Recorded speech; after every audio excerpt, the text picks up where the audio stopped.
ఒకసారి వైకుంఠంలోని శ్రీమన్నారాయణుడు యోగ నిద్ర నుండి మేల్కొనగా స్వామివారి దర్శనం కొరకు మునులు దేవతలు అందరూ వచ్చి స్వామిని సేవించుకుంటున్న సమయంలో స్వామివారిని అందులో ఒకరు ఇలా ప్రశ్నించారట.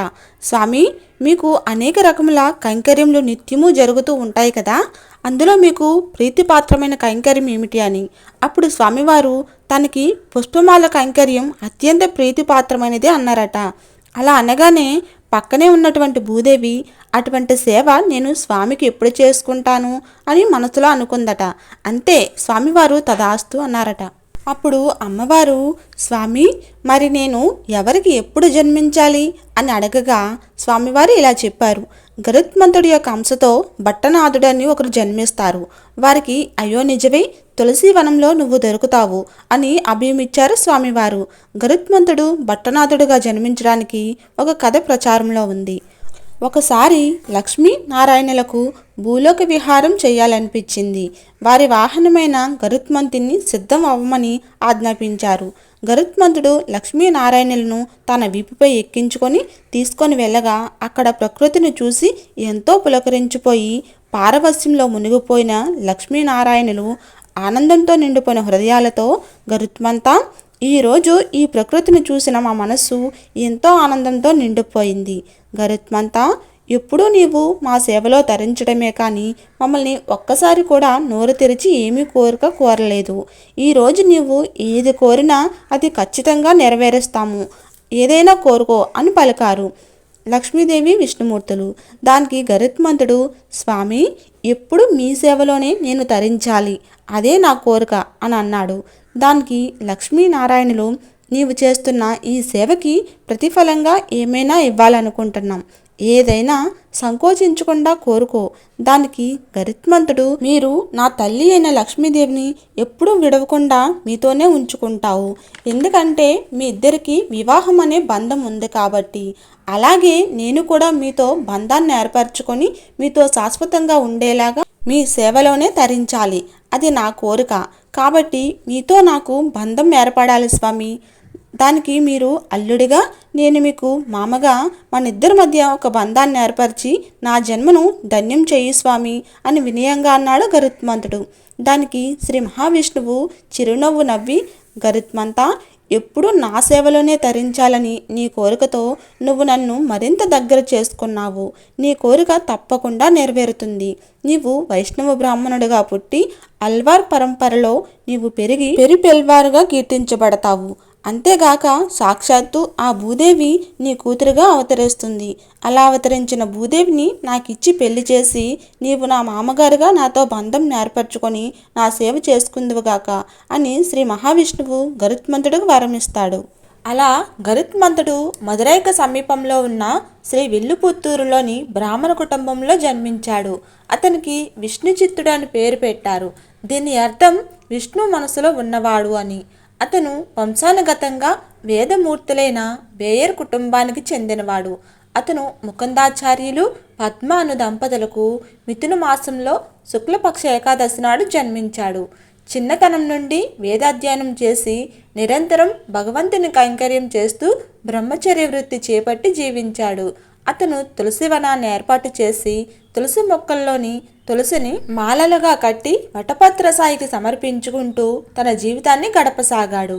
ఒకసారి మదురైకి రాజధానిగా ఉన్న పాండ్య దేశంను పాలిస్తున్న నరసింహరాజుకు తన శేష జీవితాన్ని పుణ్యకార్యములకు వినియోగించాలని తలచి అది ఎలా వినియోగించుకోవాలో తనకు చెప్పి ఒక అల్వార్ను కలుసుకోవాలని కోరిక కలిగింది. మతపరమైన దైవపరమైన తన సందేహాలను తీర్చగల పండితులకు గొప్పగా బహుమతులు ఇస్తానని ప్రకటన చేశాడు.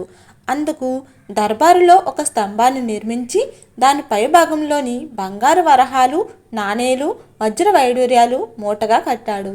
చాలామంది పండితులు దర్బారుకు వచ్చి ఎన్నో విషయాలను తెలియజేసిన మహారాజుకు మాత్రం సంతోషం కలగలేదు. అప్పుడు విష్ణుచిత్తుడు విల్లుపుత్తూరు నుండి మధురకు వచ్చి రాజదర్బార్లో అద్భుతంగా జీవితంలో జరిగే అన్ని సంఘటనలకు శ్రీమన్నారాయణుడే మూల కారణము, ఆయనపై విశ్వాసం ఉంచి భక్తితో ప్రార్థించిన, మనసుతో కీర్తించిన ఆ దేవదేవుడు తన భక్తులను ఆదుకొని కష్టాలను తీర్చుతాడు అని పలుకుతాడు. ఆ మాటలకు సభలోని వారందరూ ఆశ్చర్యపోయారు. జడత్వం కలిగిన అక్కడి స్తంభం దానంతటా అదే విష్ణు చిత్తుని దగ్గరకు వచ్చి వంగి ఆ బంగారు వరహాల మూటను ఆయన పాదాల దగ్గర పడేసింది.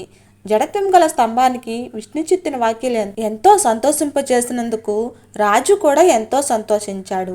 ఈ అద్భుత సంఘటన తర్వాత విష్ణు చిత్తునికి పెరియల్వార్ అనే పేరు వచ్చింది. పెరియల్వార్ గొప్పతనం గుర్తించిన పాండ్యరాజు గజారోహణము, కనకాభిషేకము మొదలగు సత్కారములు చేశారు. ఆ విధంగా రాజు పెరియల్వార్ బోధించు సమయంన సూర్యోదయం అయినట్లుగా ఆకాశంలోని ఒక అద్భుత తేజస్సు కనిపించింది.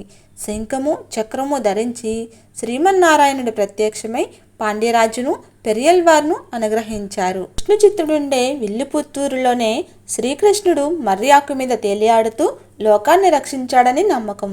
అందుకే ఇక్కడ ఆలయంలోని ప్రధాన దైవం ఆ చిన్ని కృష్ణుడే. విష్ణు చిత్తుడు నిత్యం ఆ కృష్ణునికి పుష్పమాలను అర్పిస్తూ ఉండేవాడు. విష్ణు చిత్తుడి యొక్క అసలు పేరు భట్టనాథుడు.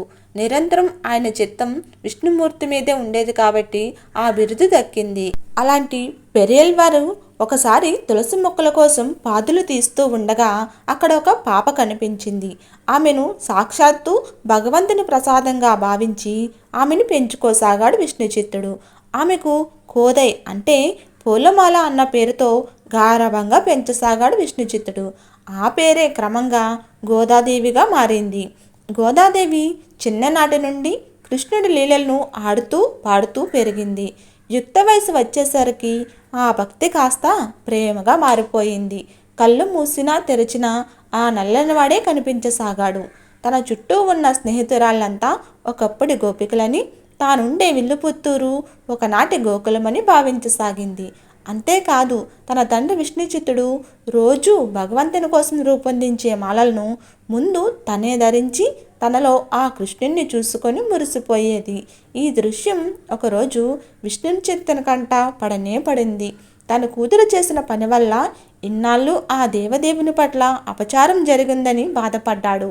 కానీ ఆ రోజు కృష్ణుడు అతనికి కలలో కనిపించి గోదాదేవి సాక్షాత్తు భూదేవి అవతారమేనని, ఆమె వేసుకున్న మాలను ధరించడం వల్ల తనకు అపచారం కాదు కదా, ఆనందం కలుగుతుందని తెలియజేశాడు.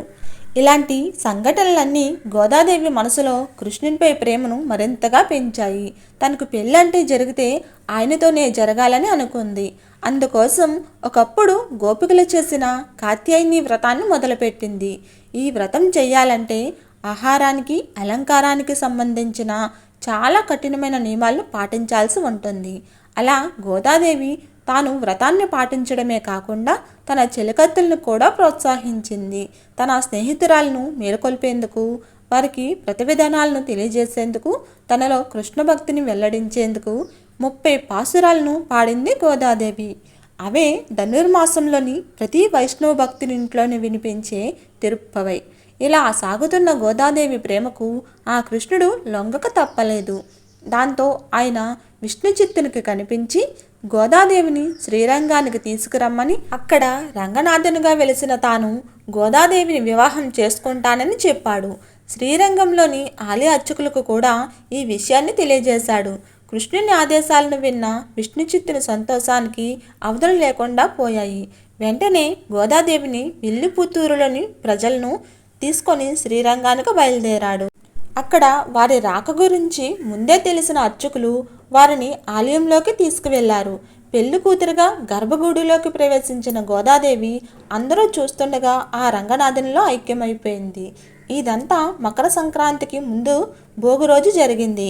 అందుకే ప్రతి వైష్ణవాలయంలో భోగినాడు గోదాదేవికి విష్ణుమూర్తితో కళ్యాణం జరుపుతారు.